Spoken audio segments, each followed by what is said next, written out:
Chers amis, chers camarades,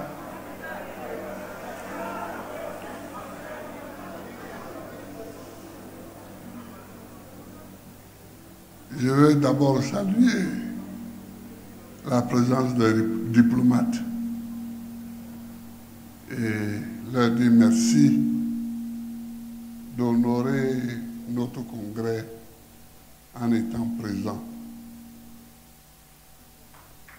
Je veux aussi saluer les partis venus de l'étranger, ceux qui ont pu venir, et ceux qui n'ont pas pu venir aussi et qui nous ont envoyé des messages. C'est très amical, très fraternel et je voudrais les saluer. Je veux évidemment saluer aussi les partis ivoiriens qui nous ont fait l'amitié de venir et d'être là, présents du début à la fin de nos travaux. Soyez remerciés et remercier ceux qui vous ont délégués.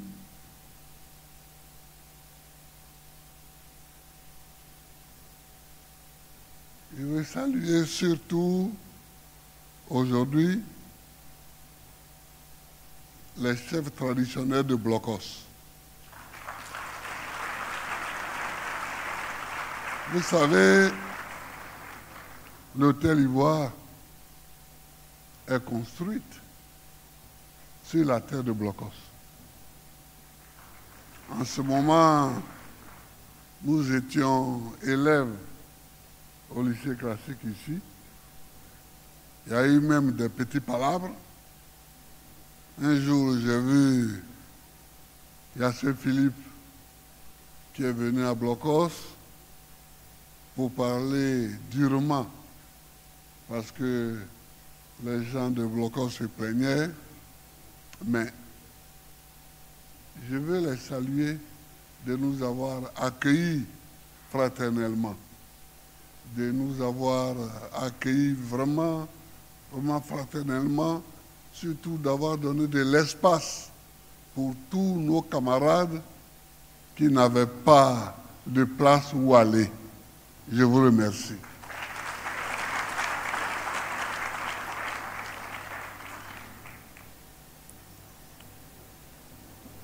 Il y a les chefs traditionnels de Blocos, mais parmi eux,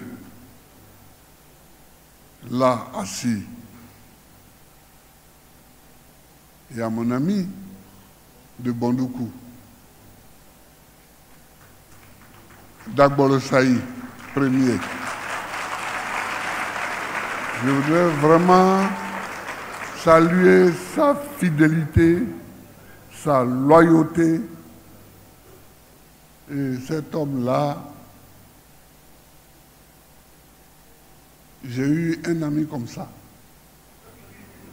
J'ai eu un ami à vie. Parce qu'il est très loyal. Il est très loyal, très fidèle. Il a mené tous les combats pour nous. Salut Dagbolo Saï premier.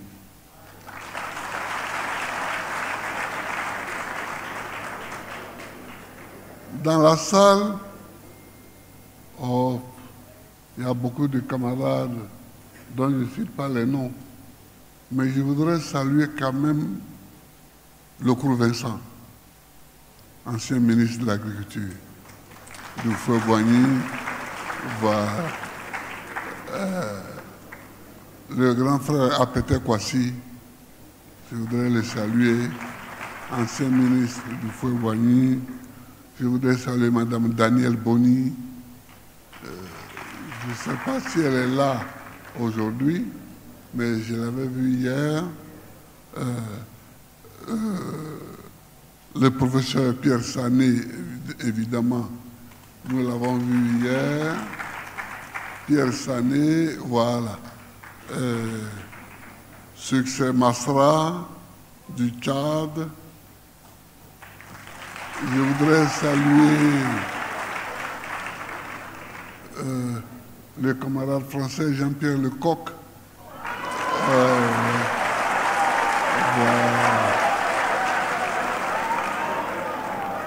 Je voudrais saluer le Premier ministre Akembo. Voilà. Akembo.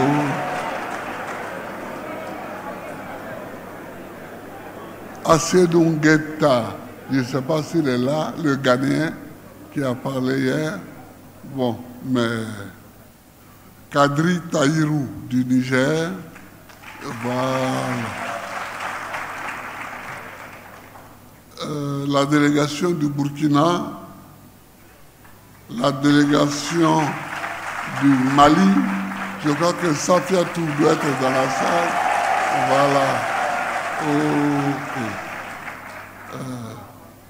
La délégation de la RDC, c'est-à-dire l'envoyé de mon ami Jean-Pierre Bemba, qui est Jacques Lungwana, et la délégation du Congo-Brazzaville, avec qui j'ai une affaire particulière, une amitié particulière. Je vous salue tous autant que vous êtes ici et je ne peux pas commencer cette allocution sans dire un mot de Sangaré Aboudraman. Je suis désolé, mais c'est l'histoire de ma vie. C'est l'histoire de ma vie. Et le fait que Sangaré Aboudraman ne soit pas là aujourd'hui me peine. Ne m'handicape pas, parce qu'il faut toujours apprendre à vivre avec ceux qui ne sont pas... oui, sans ceux qui sont là, sans ceux qui ne sont plus là, mais ça me peine beaucoup. Ça me peine beaucoup. Et je voudrais... bon, je ne vais pas vous demander une minute de silence parce que ça, c'est la rhétorique des discours. Mais je pense beaucoup à lui. Je pense beaucoup à lui. Ah. On me dit que mon visage brille.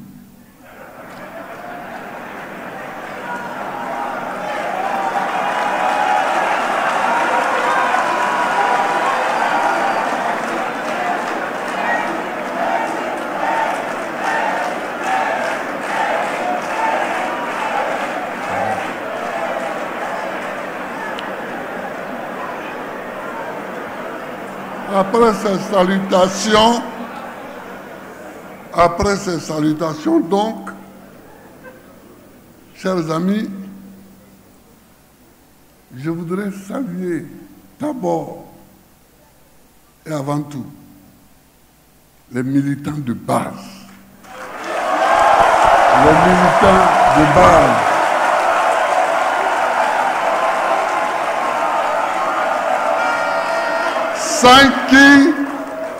Sans qui je ne suis rien. Sans qui je ne suis rien. Ils ont résisté. Ils ont résisté. Ils se sont battus dans les villages, dans les quartiers, pendant 10 ans. On les a gazés. Ils ont marché, mais ils sont là.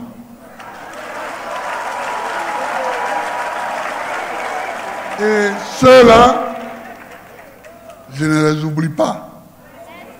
Je ne les oublie pas. Je les salue du plus profond de moi-même, parce que tout le combat que nous avons mené, toute la résistance que nous avons faite, c'est eux. C'est eux la résistance. C'est eux. Chers résistants, je vous salue. Je vous salue. Parce que moi, on m'a arrêté, on m'a mis en prison, mais si personne ne porte mon nom, si personne ne porte mon combat, je suis oublié. Je suis oublié là-bas. Oh, tant que dans les villages, dans les quartiers, dans les rues, dans les bureaux, il y a des gens qui portent mon nom et qui combattent pour mon retour, jamais ceux qui m'ont arrêté ne se sentiront tranquilles. Et c'est ce que vous avez fait. C'est ce que vous avez fait. C'est pourquoi je vous remercie. C'est pourquoi je vous remercie. J'aurai le temps d'envoyer des délégations pour saluer les autorités des pays qui ont reçu les réfugiés. Ma mère même était réfugiée au Ghana. Ma maman était réfugiée au Ghana. Quand elle a senti qu'elle allait partir, qu'elle allait mourir, elle a décidé, mais clairement, de venir mourir dans son village. Donc, ma soeur qui est là a organisé le départ de maman, qui est morte à quelques kilomètres de son village. Donc, ces pays-là qui nous ont offert l'hospitalité, il faut que j'envoie des délégations, les saluer et les remercier. Au Ghana, au Togo, au Libéria, au Bénin.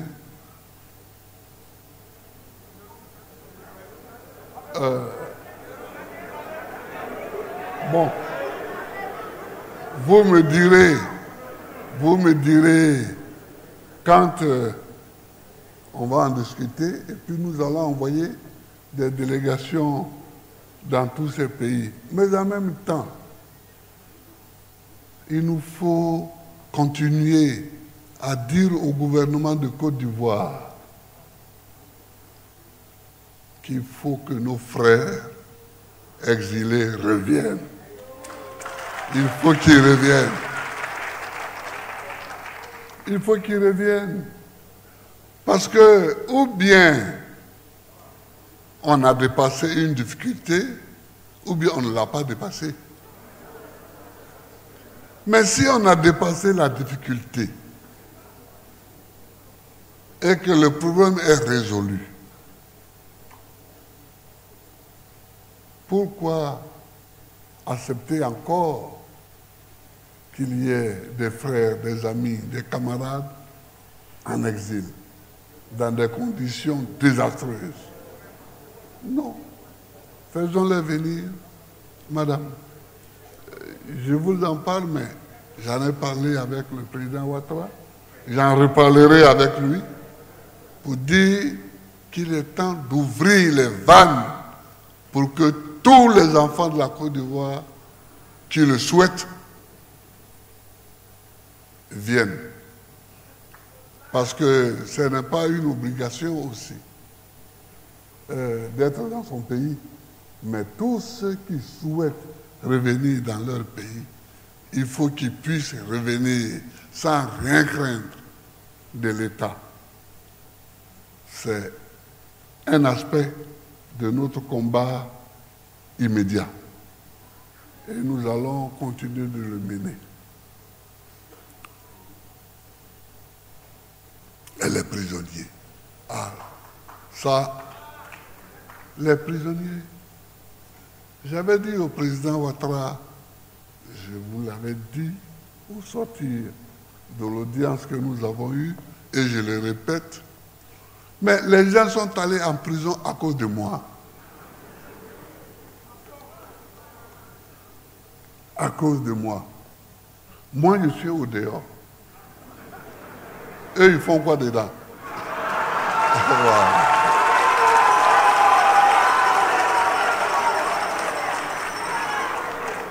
Aujourd'hui, moi, je suis au dehors. Et ils font quoi dedans? Dedans. Ils font quoi dedans? Ils n'ont rien à faire. Ils n'ont plus rien à faire en prison dès l'instant où j'ai été acquitté et libéré. Dès l'instant où j'ai été acquitté et libéré, ils n'ont plus rien à faire en prison. Je le demande. Je l'ai déjà demandé, je le redemande. Il faut que nos compatriotes qui sont en prison, qu'ils soient civils ou qu'ils soient militaires, il faut qu'ils reviennent nous retrouver au dehors. Il faut qu'ils viennent. Mais ça, ce n'est même pas un combat, c'est une logique. C'est une logique. C'est une logique.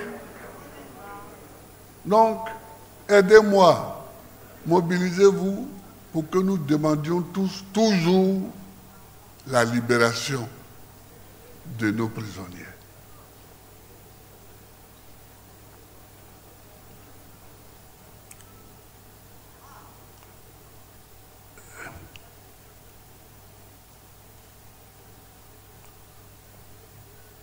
Je voudrais maintenant saluer les gens des diasporas. Les gens des diasporas. Les Africains et les Ivoiriens des diasporas. Nous étions à Scheveningen et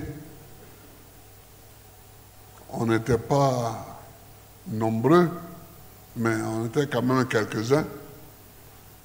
Et il y en a un qui m'a dit un jour, mais les Ivoiriens sont de durs. Hein? J'ai dit pourquoi? Il dit, mais tous les week-ends, ils sont devant la prison. C'est vrai que la diaspora africaine a beaucoup travaillé. La diaspora africaine a beaucoup travaillé à notre libération. Elle était rassemblée tous les week-ends devant la prison. Et quelquefois, quand nous devions quitter la prison pour aller au tribunal, on nous faisait faire des détours parce que les routes étaient occupées par des Africains qui étaient venus de partout. Surtout de Paris. Surtout de Paris. Surtout de Paris. Et je les salue. Je salue cette diaspora-là qui n'a pas voulu oublier et qui n'a pas oublié et qui ne nous a pas fait oublier et qui ne nous a pas fait oublier. Voilà. Parce que le pire pour un prisonnier, c'est d'être oublié. Si tu es oublié, tu es mort. Si tu as oublié, tu es mort. Mais quand il y a des articles partout, toujours en Europe, sur le continent américain, notant que Gbagbo est en prison pour des raisons obscures, tu n'es pas oublié. Parce que les gens cherchent à réfléchir. Pourquoi dit-il pour des raisons obscures? Et les gens cherchent.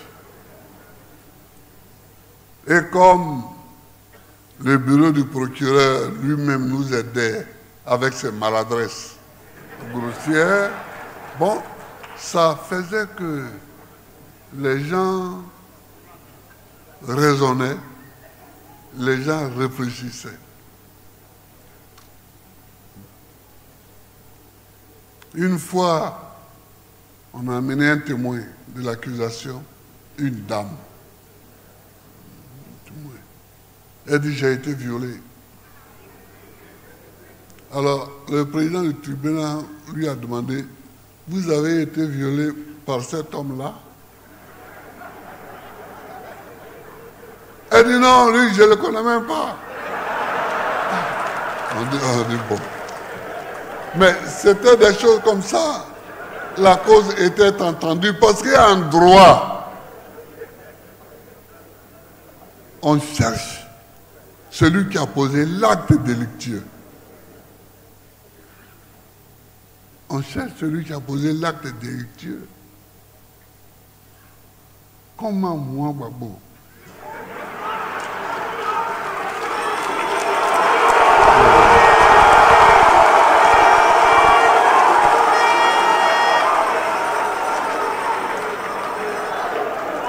On peut mettre dans mon dossier d'accusation viol. Enfin. Les Ivoiriens disent quand même, même si on dit, même si on dit.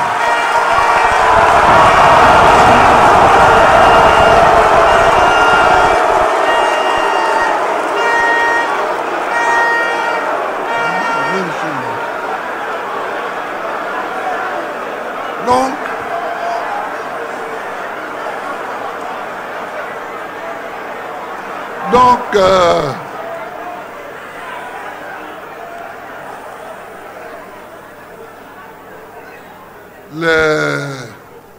quand une cause n'est pas fondée, ce n'est pas la peine d'arrêter des gens. Et souvent, je disais à mes visiteurs, je ne suis pas un prisonnier, mais je suis un otage. Je suis un otage et je suis ici pour que d'autres puissent gouverner. Sinon, tout ce qu'on dit là, ça ne me concerne pas. Mais je suis arrivé, les juges sont arrivés au même résultat 2 fois. En 2013, quand il a fallu examiner les charges pour voir si les charges pouvaient permettre d'aller à un procès, à 2 contre 1, ils ont dit non. Il n'y a pas suffisamment de charges pour aller à un procès.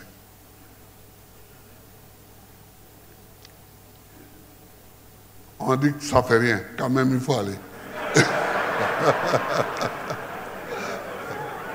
Et ça c'est vérifiable. C'est vérifiable dans les archives de la CPI.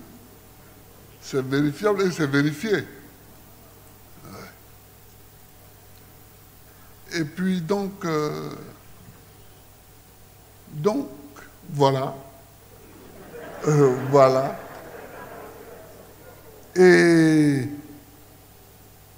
à la fin, vers 2018, au dernier trimestre de 2018, il y a eu les mêmes résultats. 2 juges sur 3 ont décidé que j'étais innocent, blanchi, totalement. Donc, chers frères et sœurs, me voici devant vous. Me voici devant vous.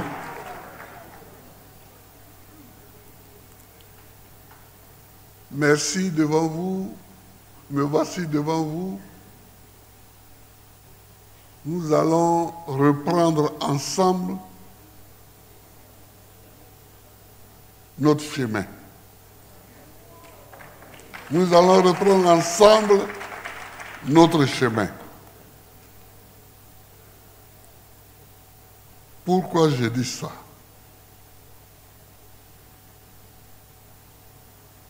Je dis ça parce que il y a eu beaucoup de spéculations et il y a eu beaucoup de grossièretés qui ont été dites au moment où je sortais de prison. Non, Gbagbo ne veut plus faire de politique. Non, Gbagbo va aller s'asseoir au village. Non, mais quand j'ai commencé la politique, est-ce que je leur ai demandé leur avis?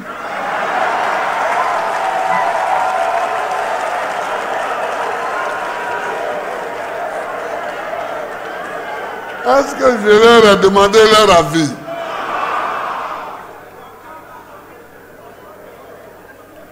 Même mon père et ma mère, je ne leur ai pas demandé leur avis. Mais eux, pour eux, comme c'est eux qui m'ont élevé dans un certain nombre de valeurs, pour eux, c'était tout à fait naturel que je fasse la politique. Mon père a pris sa carte de la SFIO en 1947. 1947, j'avais 2 ans. Quand mon père a pris sa carte du Parti socialiste.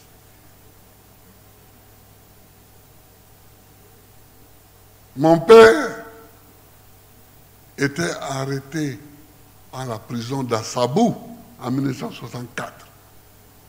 Il était prisonnier politique.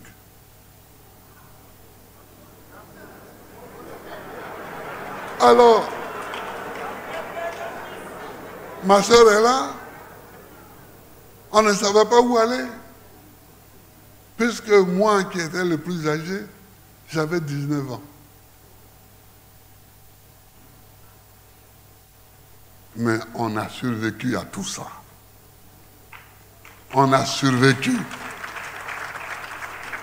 Il nous fallait donc travailler pour avoir nos diplômes, pour vivre et gagner notre vie.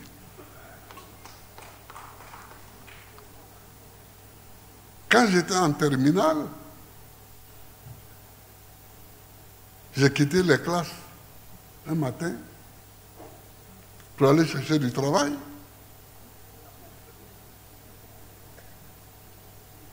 Parce que ni moi, ni ma soeur, ni mes autres soeurs, ni mes frères, on n'avait plus un rond pour vivre.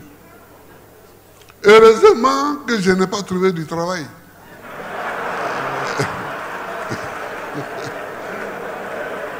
Heureusement que je n'ai pas trouvé du travail. Et les amis à qui je me suis adressé pour m'aider, les 2 sont morts pendant que j'étais en prison. Maître Kanga, Dominique Kanga, et Auguste Denis Georges, l'ancien député de San Pedro, qui était mon voisin de dortoir. Ils m'ont tous conseillé de ne pas quitter l'école. J'ai dit, mais on va passer le bac dans quelques mois, tu vas l'avoir et tu vas avoir une bourse. Pourquoi gaspiller ta vie? Ces 2 amis-là, je pense souvent à eux. Je pense très souvent à eux parce qu'ils m'ont aidé à garder le cap. Ils m'ont aidé à garder le cap. Ils étaient PDCI. Moi, je n'étais pas PDCI. J'étais rien puisqu'il n'y avait rien en face du pays. J'étais rien puisqu'il n'y avait rien. Mais ils se sont montrés amis.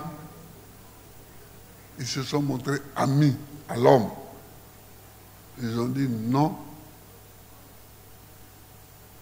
reste, passons le bac, tu l'auras. Mais ils m'ont dit, mais tu manges, on est à l'internat. On est à l'internat. Tu manges, on suit les cours, on mange.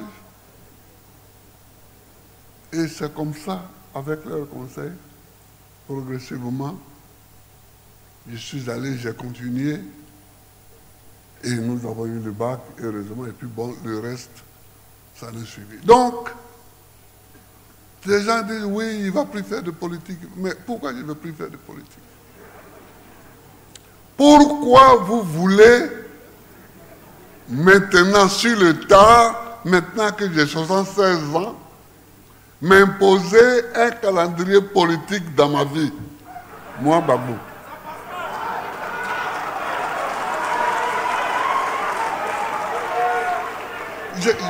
Je ne comprends pas les gens. Ce que vous n'avez pas fait, vous voulez le défaire. Pourquoi? L'homme qui est devant vous, là, vous ne le connaissez même pas. Et vous voulez trouver un calendrier pour lui. Pourquoi? Est-ce qu'il vous a demandé un calendrier? Est-ce qu'il vous a demandé son chemin? Il ne vous a pas dit où est le chemin de Gagnois, où est le chemin d'Azoupé. Non, il ne vous a rien demandé. Où est votre problème? Moi, je ferai la politique jusqu'à ma mort.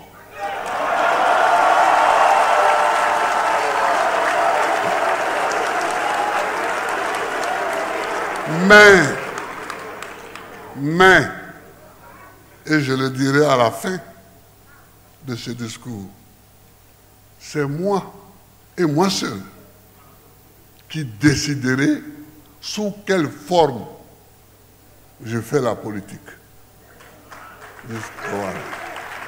C'est moi et moi seul qui déciderai sous quelle forme je continue mon combat. Ce n'est pas le problème des autres. Ce n'est pas leur problème. Il y a des gens plus vieux que moi qui font la politique.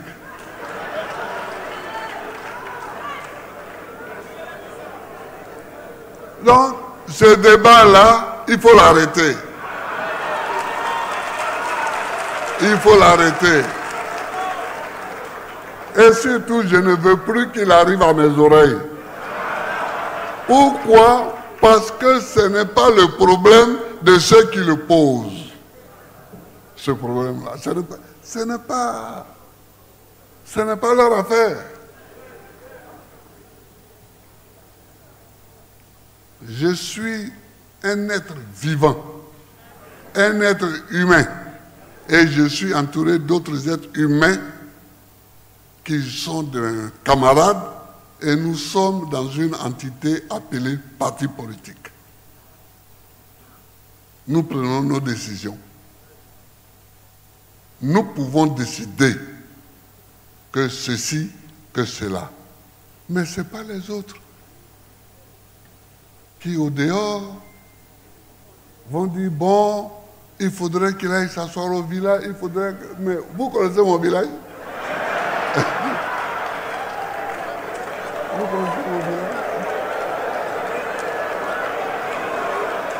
Il y a même une espèce d'outrecuidance à dire ça. Il y a même une espèce d'outrecuidance à dire ça. une espèce d'impolitesse à dire ça. Ce n'est pas normal. Ce n'est pas normal. Moi, je ne suis pas en politique pour arranger certains ou déranger d'autres. Je mets sur le marché politique mes idées. Et nous sommes organisés avec des camarades, nous traitons ces idées-là, et puis bon, nous en faisons ce que nous voulons. Voilà.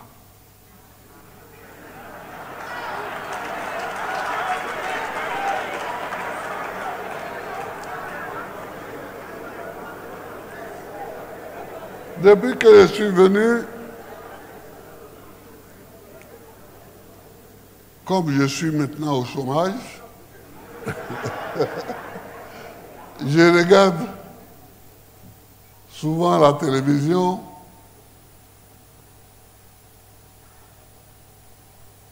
et depuis d'ailleurs Bruxelles, j'ai regardé souvent la télévision. C'est là que j'ai connu tous les jeunes chanteurs là. Yodé et Siro, eux, je les connaissais avant. Mais il y en a un qui est parti et ça m'a fait mal. Askeli. Askeli. Askeli. Il m'a beaucoup aidé à Korogo, quand j'étais à Korogo. Parce qu'à Korogo, on recevait LC2, une télévision togolaise qui diffusait la musique. Un jour, je vois quelqu'un qui danse. Ma copine est pata.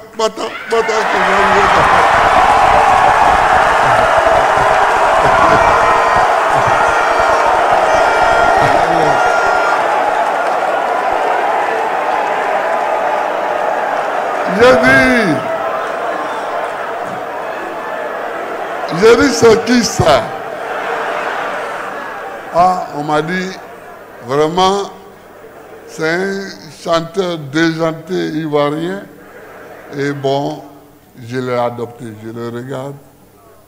Souvent, je le regardais.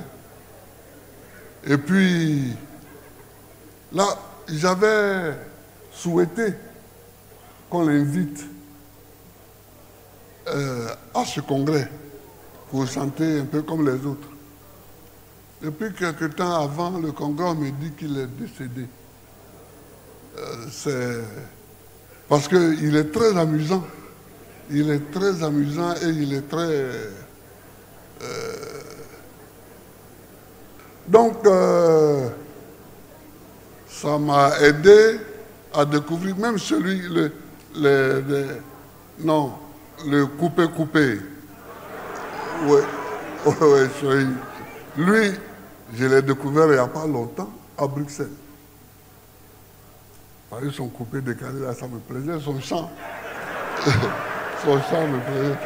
C'était très rythmé et voilà.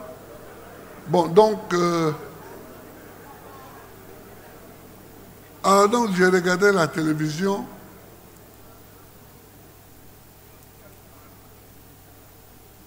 Et puis, quelqu'un me dit, mais Gbagbo, il amène toujours des nouveaux trucs.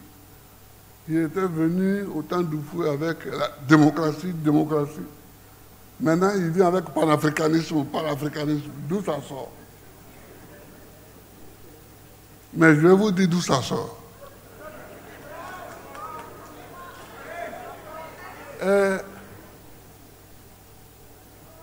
C'est Kwame Nkrumah qui a écrit l'Afrique doit s'unir. Mais il faut remarquer que c'est Kwame Nkrumah, ancien élève et étudiant aux États-Unis, qui a écrit l'Afrique doit s'unir. Regardez un peu les États-Unis.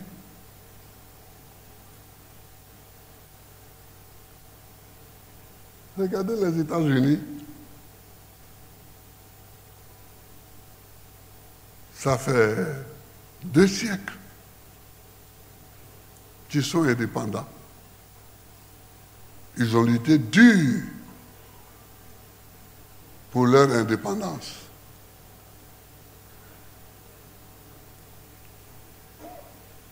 Au départ, ils étaient 13 États.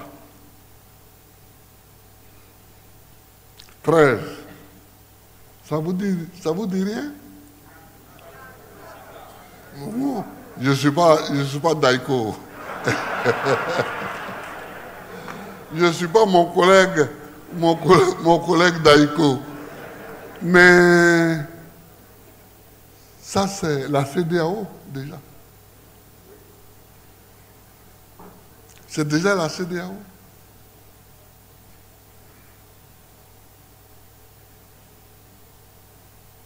Mais ils ont estimé que ce n'est pas assez.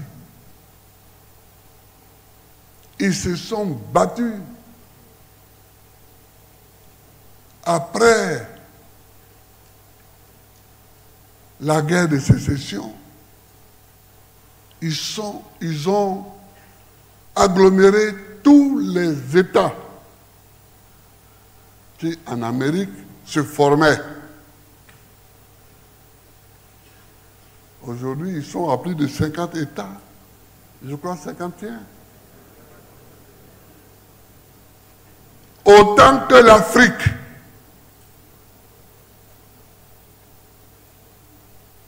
Autant que l'Afrique.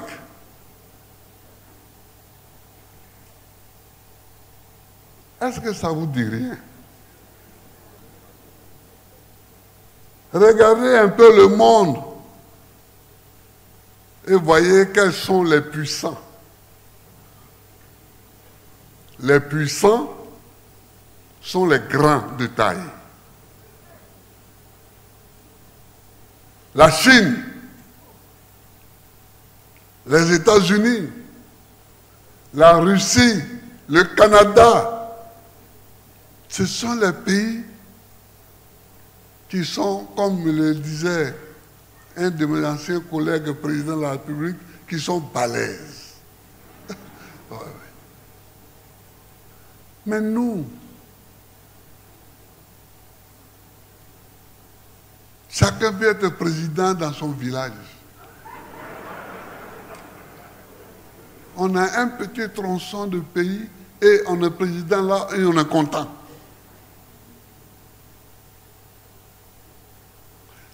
Mais ça ne nous donne pas l'indépendance. Ça ne nous donne pas la puissance. Je suis allé en visite officielle en Chine.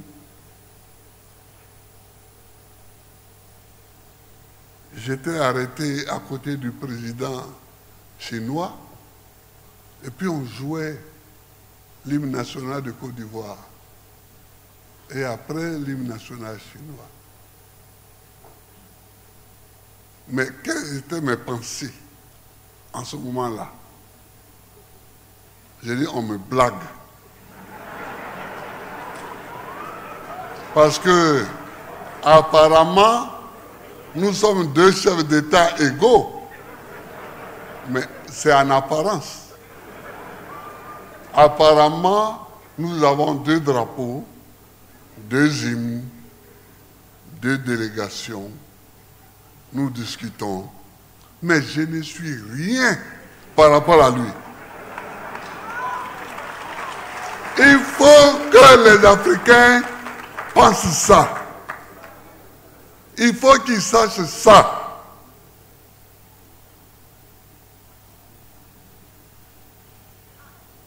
Il faut qu'ils sachent ça. Quand tu vas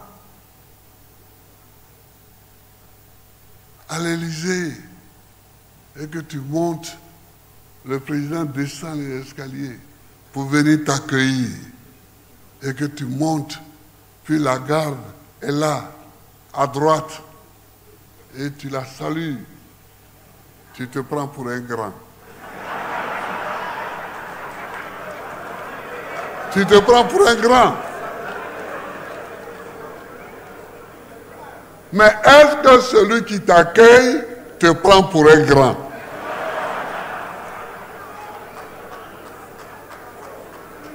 Et est-ce que la réalité te considère comme un grand?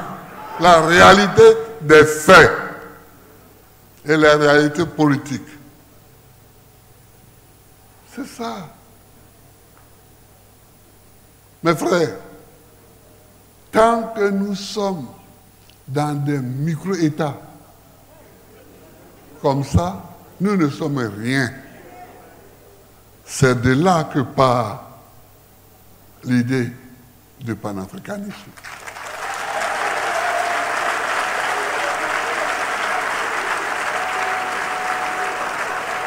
Ce n'est pas la peine de chercher des théories et des trucs. Il faut regarder les faits. Moi, je ne vais pas citer des pays pour ne pas être en porte-à-faux diplomatique avec des gens. J'ai été quand même chef d'État, mais c'est pas vrai ça. Ce n'est pas vrai. Les pays dont on parle un peu en Afrique, qui ont une petite puissance économique, c'est le Nigeria, l'Afrique du Sud, c'est l'Égypte. Donc des pays qui sont grands, un peu, par rapport à nous autres. Mais nous, là, on a le cacao. Cacao. Nous sommes les premiers producteurs de cacao. Et on se promène partout, et moi aussi. Nous sommes les premiers producteurs de cacao.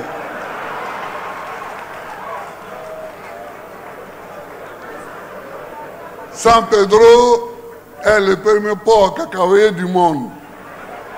Mais et puis après,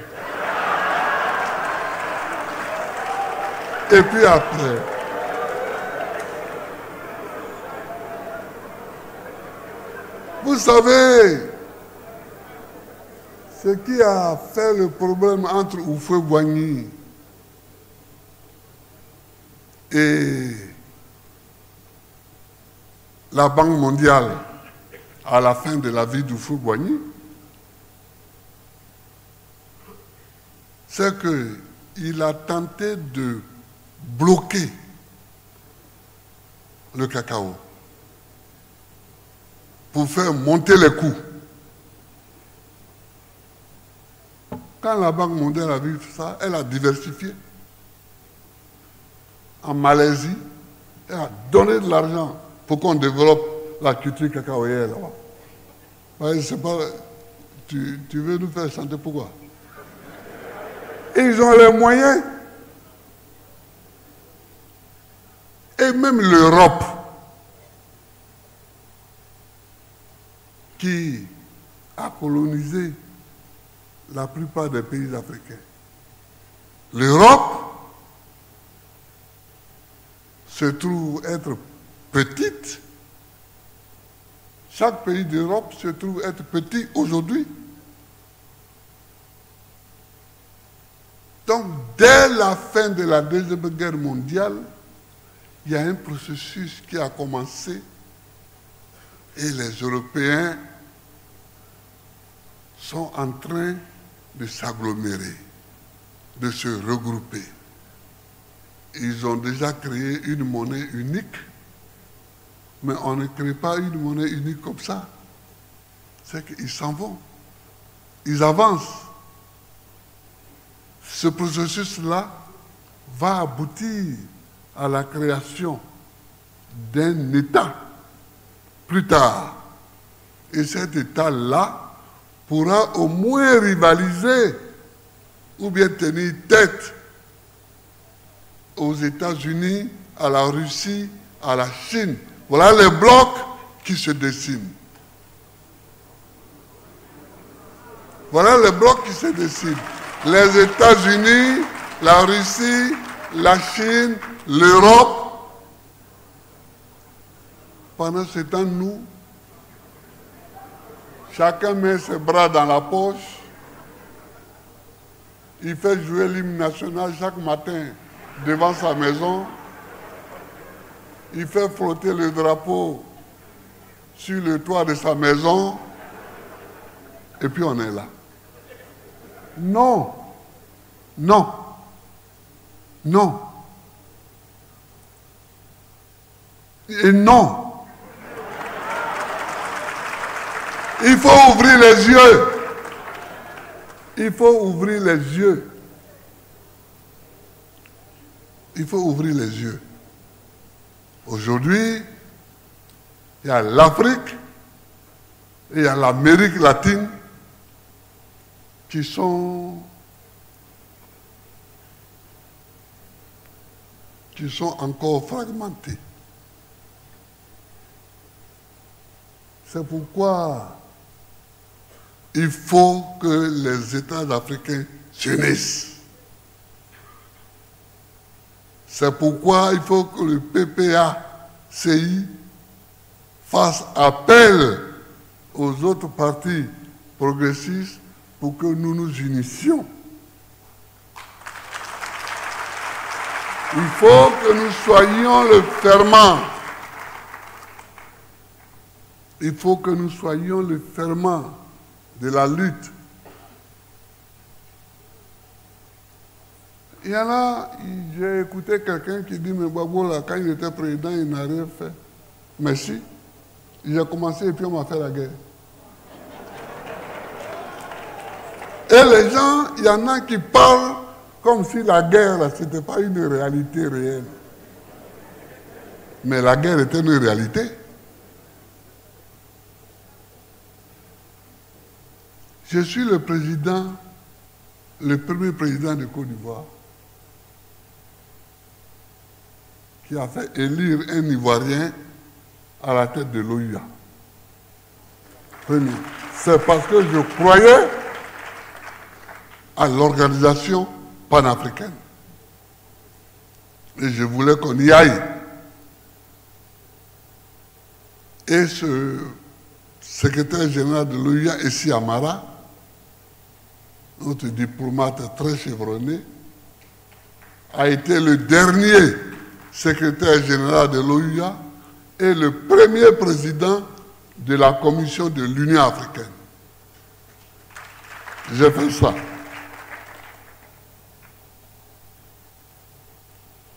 J'ai travaillé pour que la commission cacao, qui était à Londres, vienne à Abidjan. Dano Diégué était ministre de l'Agriculture en ce moment-là. Et puis la guerre est arrivée. Je n'avais plus d'autres soucis que de mettre fin à la guerre. Pendant 10 ans, la guerre. Pendant 10 ans, je n'avais même plus de gouvernement. C'est de l'extérieur qu'on me dictait, ah bon, si tu veux avoir la paix, il faut prendre un tel comme Premier ministre. Si tu veux la paix, il faut... Bon, des gens qui sont gentils, qui sont capables, qui sont compétents, qui sont bien. Mais ce n'était pas mes premiers ministres. À moi. Vous voyez?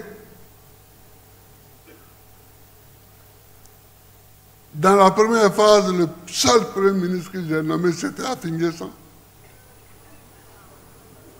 Dans la deuxième phase, le deuxième premier ministre que j'ai nommé, c'est Akengbo. C'est Akengbo. Mais Akengbo, il ne s'est même pas installé au bureau. Quand la guerre est venue nous balayer tous. Voilà.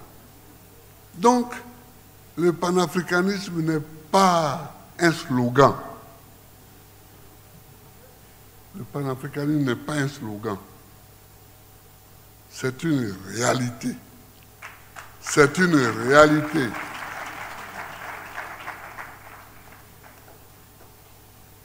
Quand vous avez une certaine taille, petite,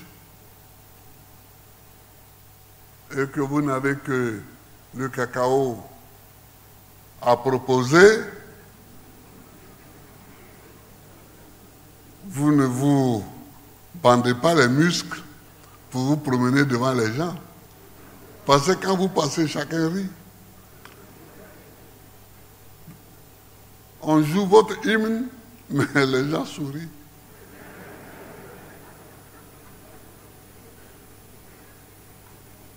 Mais les gens sourient. C'est pourquoi, quand j'étais chef d'État, je ne demandais jamais à aller en visite officielle dans un pays développé. Parce que quand tu demandes à aller en visite, on croit que vous venez demander quelque chose. Mais j'allais là où on m'invitait. J'allais là où on m'invitait. Je suis allé en France, je crois 3 fois. C'est parce que 3 fois on m'a invité. Je suis allé en Italie, c'est parce qu'on m'a invité. Je suis allé en Chine, c'est parce qu'on m'a invité. Quand tu es à la tête d'un petit pays, qui est forcément un pays pauvre, quand tu appelles l'ambassadeur pour dire que tu veux aller en visite officielle dans son pays, la nouvelle arrive là-bas, les gens croient que tu viens demander quelque chose. Non. Non. Il faut se débrouiller. C'est pourquoi nous avons fait le budget sécurisé. Nous avons fait le budget sécurisé. Ça veut dire que ce qu'on gagne, c'est ça qu'on mange. C'est ça le budget sécurisé. Pour parler comme à Yopougon chez nous. Vous parlez comme à Yopougon chez nous. C'est-à-dire, ce que nous gagnons, c'est ce que nous dépensons.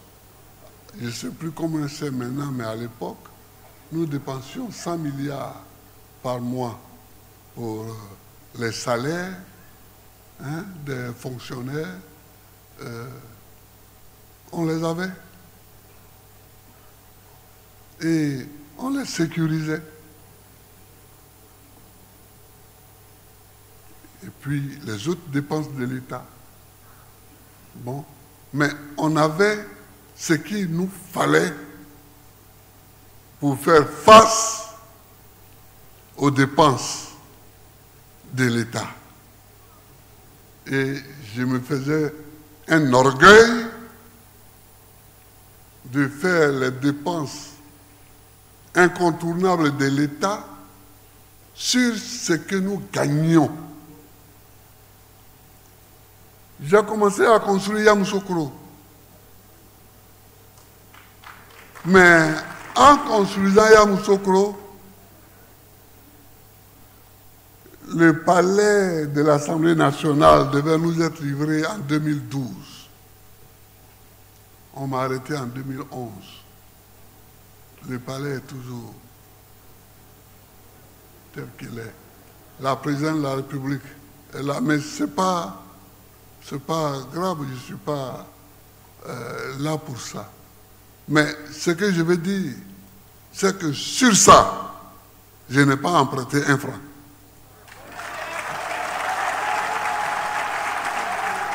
C'est notre capital. Et c'est peut-être ce qu'on me reproche. De taper mon patrie, c'est notre capital. notre Assemblée nationale, notre président de la République, je n'emprunte pas l'argent pour ça.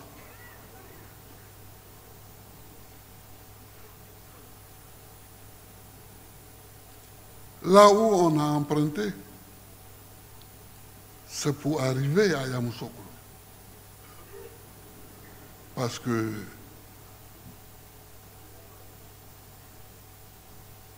il y avait l'autoroute qui s'arrêtait à Saint-Grobo. Donc, j'ai emprunté de l'argent aux Arabes. Et nous avons achevé l'autoroute jusqu'à Yamoussoukro.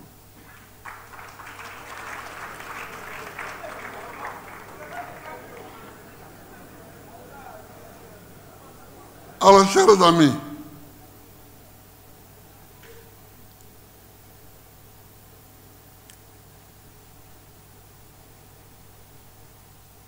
nous avons créé le PPA-CI,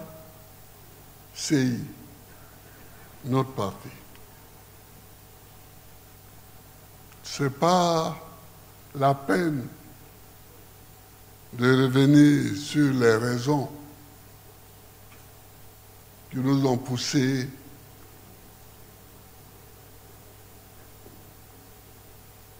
à venir créer notre parti parce qu'il y a des polémiques qui sont souvent inutiles. Quand il faut polémiquer, je suis capable de le faire. Mais quand la polémique est stérile et qu'elle n'apporte rien au débat national, ce n'est pas la peine. Nous avons travaillé, nous avons élu Mme Agomart, elle est juriste, elle a travaillé avec moi depuis longtemps. Elle était adjointe. D'abord, elle est professeure de droit, de droit privé. Elle a travaillé comme secrétaire générale adjointe du gouvernement. Ensuite, elle a été élue députée de Béderville et elle a été vice-présidente de l'Assemblée nationale. C'est une dame que je connais bien et que j'aime bien et je lui fais confiance.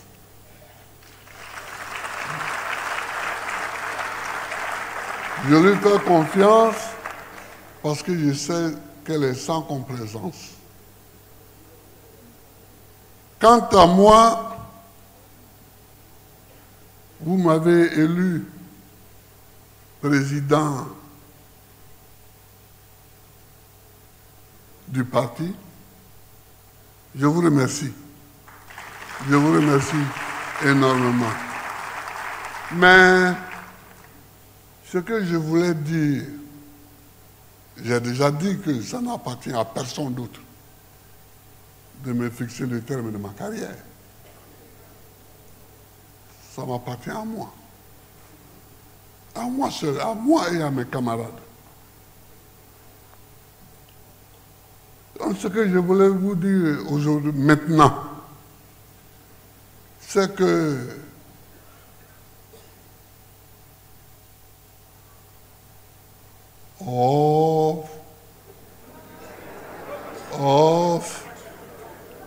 nous avons eu des déboires dans le passé parce que j'ai quitté la tête du parti en 2001, comme la Constitution le prévoyait. Mais il n'y a pas eu de préparation pour la passation de pouvoir. Il n'y a pas eu de préparation. Et ça nous a conduit à la catastrophe où nous avons été. Des gens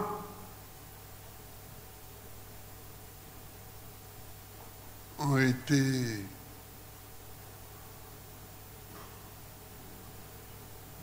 comment dire ça? Les gens, on leur a mis des choses dans la tête. On leur a mis dans la tête que les oreilles pouvaient être plus grandes que la tête. Mais c'est comme ça nous sommes créés. Les oreilles n'arrivent jamais à être plus grandes que la tête. Sinon tu es un monstre. Si tes oreilles sont plus grandes que ta tête, tu es un monstre. Voilà. Donc, il faut préparer le retrait des aînés. Ce sont des choses qui se préparent. La structure du parti que j'ai voulu, que je vous ai proposée, c'est une structure pour préparer mon retrait. C'est une structure pour que demain, je puisse m'en aller tranquillement dans mon village, sans regret. C'est une structure pour que le parti lui-même puisse avoir l'œil sur celui qui le dirige. J'ai travaillé des mois et des mois à ça. Depuis ma libération de la haie, depuis que j'étais à Bruxelles, depuis que je suis venu en Côte d'Ivoire, je travaille à ça. Comment partir demain sans causer des dommages à notre instrument de combat? Car il faut un instrument de combat. Il faut que nous ayons toujours notre instrument de combat. Mais comment ne pas le briser? Comme nous l'avons brisé pour la première fois. C'est pourquoi j'ai fait quelques aménagements là-dedans. Mais, chers camarades, chers amis, mon ambition aujourd'hui, c'est de partir. C'est de partir. Pas de partir pour vous abandonner. Moi, je serai toujours un militant de notre parti. Un militant de base. Un militant. Or, moi, je n'ai plus besoin de faire des démonstrations. Je n'ai plus besoin de démontrer que je peux diriger un parti, je ne peux pas diriger un parti, je peux diriger un État. J'ai dirigé un parti, j'ai dirigé un État. Bon, qu'est-ce que je cherche? Je suis là. Si les circonstances imposent, De Gaulle n'a pas décidé d'être chef d'État au départ. C'est les circonstances de la défaite en 1940. Mon père faisait partie des soldats qui ont été battus. Mon père, il se battait en Normandie. Mon père. Et il est mort avec la cicatrice d'un éclat d'obus sur le bras. Mais De Gaulle n'avait pas décidé d'être président de la République. Donc s'il y a des circonstances comme ça qui font que quelqu'un devient président, il devient président. Mais à cet âge-ci, après ce parcours-là, la sagesse, c'est de se préparer à partir. C'est ça la sagesse.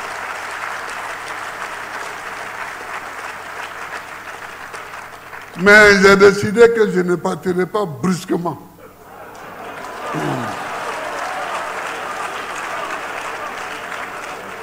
Parce que je l'avais fait une première fois et ça ne nous a pas réussi. Voilà. Donc, la sagesse est de se préparer à partir. Donc, je partirai. Mais il faut que vous sachiez que je suis avec vous. Que je suis avec vous toujours. Jusqu'à ce que mes yeux se ferment. Mais les combats qu'il y a à mener, on les mènera ensemble. On les mènera toujours. Mais je ne laisse à personne le souhait de décider de quand je dois partir. Oh, vous savez, vous êtes assis là comme ça. Il y en a qui pensent, mais Gbagbo, là, il a été condamné à 20 ans. Donc, même s'il est élu, on va lui interdire d'être président. Je sais ça. Je sais ça. Et je sais que beaucoup pensent ça aussi. Mais ce n'est pas mon problème. Une condamnation que je récuse, que je ne reconnais pas, n'est pas mon problème. À plus forte raison, ses conséquences.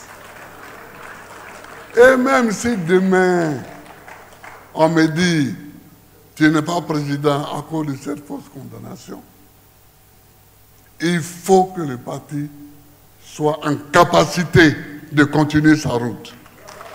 C'est cette capacité-là que je vous donne avec ce nouveau statut. Je vous remercie. Que Dieu bénisse la Côte d'Ivoire.